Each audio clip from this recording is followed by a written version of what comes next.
Hey, what's going on everybody? My name is Cruz and welcome back to another video. This one is one that I've been promising for a very long time. Finally, today we get to discuss how I use MIDI functionality using the Morningstar MC6 alongside with the Jackson Audio Broken Arrow and the Line 6 HX Stomp.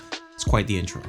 Let's get it. All right, today's video is gonna be a lot of information, kind of lengthy, so I don't want to spend too much time with B-roll and all the fancy stuff. I just kind of want to jump right into it. However, I do want to start off by quickly explaining what this video is going to be about. Though I am going to be discussing MIDI functionality, it is going to be directly in correlation to the Morningstar MC6. So if you're not using the Morningstar MC6 and the editor, you might find it's just a little bit different in how you input all of this information. But essentially what we're going to discuss today is used across the board. The other thing I'm going to be doing today is personally showing you how I've set it up, and those specific features include how I personally call upon different overdrives via the Broken Arrow, the Jackson Audio Broken Arrow, and then how I use snapshots and send MIDI clock information to the HX Stomp. I don't understand MIDI. Let me just put it out there. I don't get how it works. I'm not an engineer. I didn't invent things. I didn't create these pedals. But the beauty about that is that you don't have to understand how it works either. You simply have to know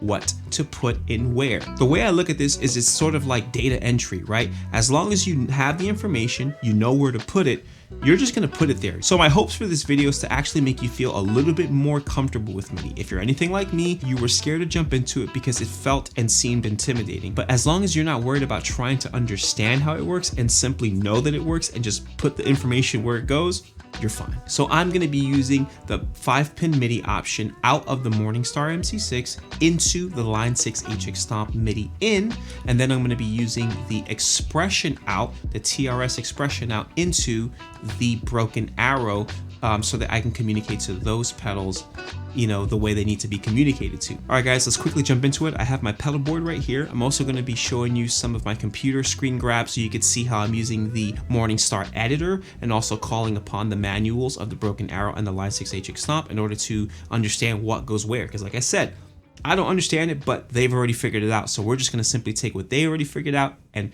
make it work for us. All right, so this is my current setup right here that we're going to be touching on. Excuse the mess. I'm actually redoing my pedal board, so that's why I have paper covering the rest of the board so you don't actually see what's going on. As you can see, I'm able to quickly call upon certain overdrives on the Broken Arrow, including a solo tone that turns on the boost, turn it all off again. So I want to show you how you can easily set that up with the Broken Arrow. And then if you pay attention to the HX Stomp, I'm doing certain things. Number one, I'm sending tap tempo information via MIDI clock, and I'll show you how not only can you send that to the HX Stomp, but how you can display the BPM on the MC6 as well. And then I have my snapshots here. So if you pay attention very closely to that little number on the corner here, it'll change to 1, 2, 3, and then back to 1 again. This is the Pedalnetics front aux 6, and that just allows me to have 3 more accessible switches out of the Morningstar MC6. The next thing we need to identify before you even begin working with MIDI is channels. Now, channels are very much like phone numbers. If you have the right phone number, you can communicate with the right person. So it is important to note that the Broken Arrow and the HX Stomp both come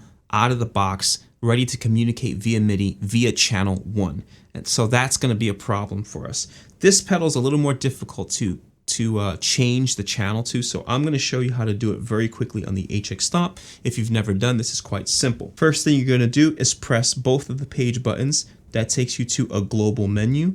You're going to scroll over to global settings. You're going to press down on that. You can use the top scroll to get you to where you want to. We want to go to that MIDI icon. And as you can see, mine's already set to channel 2, but you can change it to 3, 4, 5, 6. I'm going to turn it to 2. It will automatically save as is, so we'll just go back to the home page after that. Now I want to take you over to the Morningstar editor. I want you to note that my editor may look a little outdated depending on when you actually view this video. I mean, you may have a totally new update and it may look a little different, but for the most part, the functionality should remain somewhat the same. We're going to go over to controller settings right there, and we're going to open up edit MIDI names, right? And you can see channel 1, I have already pre-named it as Broken Arrow. Channel 2, I've pre-named it as HX Stomp. Do you need to do that? No, but it's a little bit easier to know what you're working on by renaming these things, and it's cool to know that this has an option. Once you do that, you do have to press save settings in order to make sure that what you change actually gets saved. So I'm going to quickly go to preset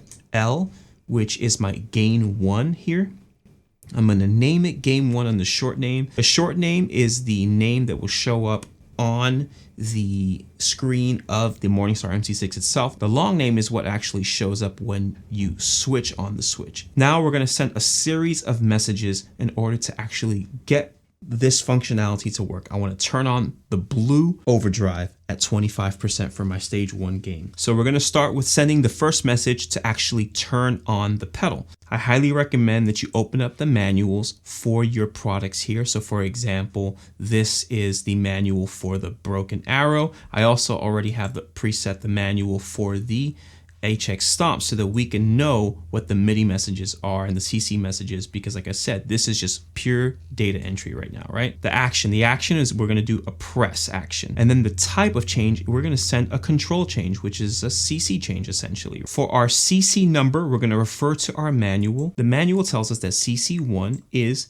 turning the drive on or off. So value of 127 turns it on, as we can see, and then value of 0 turns it off. Going back to the editor, that's exactly what I did.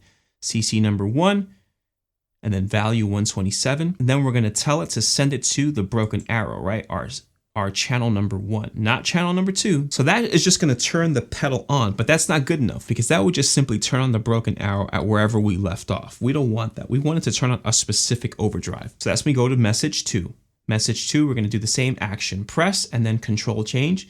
And then we're going to refer back to our manual. And we know that CC number 3 turns on a clipping diode. That means one of those colors. And as we can see here, preset number 3 is the blue drive, which is the symmetrical clipping 4. So let's go scroll back down there, right down to the MIDI. That's going to be value number 3. So CC number 3, value number 3. And we're just going to put that into message 2. So CC number 3, value number 3, and where are we sending it? To the broken arrow. But that's not good enough, guys. Now we want to tell the broken arrow what level or gain stage we want it to be. I want this to be my first stage gain, so I want it to be the lowest gain possible of the gain that I've already set, which means I want it at 25%. That's cycle number 4, okay? And then 25% is value number 1. We're gonna CC number 4, CC value number 1, and again, sending it to the broken arrow. Now, if I did everything correctly, turning on this switch will turn on the blue setting at 25%. Boom. But that's not good enough. What if I accidentally had the boost on during that time? If I don't add another CC messages, that boost will essentially stay on every time I try turning to a different thing, because this is an independent operational pedal. So we got to figure out how to always make sure that the broken arrow knows no matter what, every time I press this switch, I don't want any boost on. I want to make sure it's off. So we're going to add one more message, a fourth message. Going back to the screen here, same action, press, type, control change. So the boost, as you can see, is a CC number 2 that turns it on or off, right? So the same thing like the overdrive, value of 127 or 0 to have it off. So we want to make sure we have the value of 0 so that it's always off. So going back to the editor, again, CC number 2, we want it to affect the boost. And then the value is going to be 0 so that it turns off the boost. It doesn't matter if the boost is already on or not. We just want to make sure that this message is always being sent to that particular preset so that it always turns the boost off. Save preset, and that'll save the action. Now going back to the pedal itself, check it out. The boost is on, right? Now every time we press this, turns it off. Now you're just going to repeat the process to get your other gains on. So if I wanted to do gain 3 at a specific setting, you're just going to choose what you want based on what the manual says. Now, to be honest with you, based on how I have this all set up, this was the most complicated thing to set up. The HX Stomp, it makes it very, very easy to utilize with MIDI. So let's talk about first the tap tempo. Now, though the HX Stomp technically is on channel 2, it doesn't matter because we're going to be using MIDI clock for this functionality, right? So anything that takes MIDI clock in, such as the HX Stomp tap tempo, will be affected by this. The short name has to be this percentage sign capital BP. That was set by the Morningstar folks themselves. That allows this setting to display the tap tempo. And you have to leave the long name here empty and blank. For our message, we're going to do action press, and then our type, we're going to do MIDI clock. It's going to open up this menu when you do that. It's going to ask you, do you want to show the tap menu? And I'm going to say yes, and I'll explain why. Then we're going to say use current BPM setting. I'm going to say no. The reason why is because I want this setting to always revert back to being this 72 BPM, which I use personally quite often in my videos. Now for BPM decimal, I'm going to leave at 0, but for those of you who do like these awkward times, like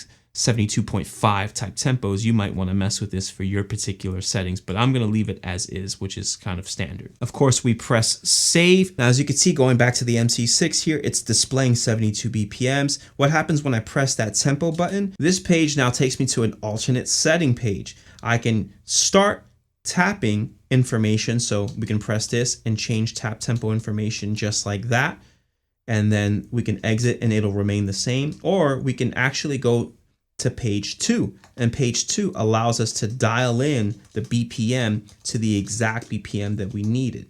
Now I want you to note something. Remember how I left that default at 72 BPMs? That's because I use that default often. So even if I went here and we kept it at 81, as soon as I press tempo again, it won't change the tempo just yet, but it'll default me back to 72 BPMs to start with, so that I can either tap information from here or go to page 2 and then alter it from 72 BPMs and not 88 or 90 BPMs wherever I just had it, right?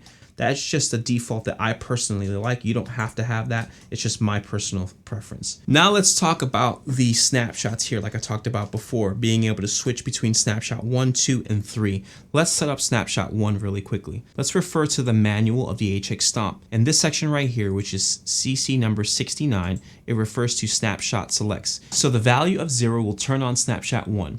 So going back to the editor, we're in my snapshot 1 section. Again, you can go back to naming it whatever you want. So I'm going to put snap 1 as both my short name and the long name. And we're going to open up the message. The action is going to be the same. Press, type is going to be control change this time. We're going to put CC number 69, and then the value is 0 because we want it to be snapshot 1.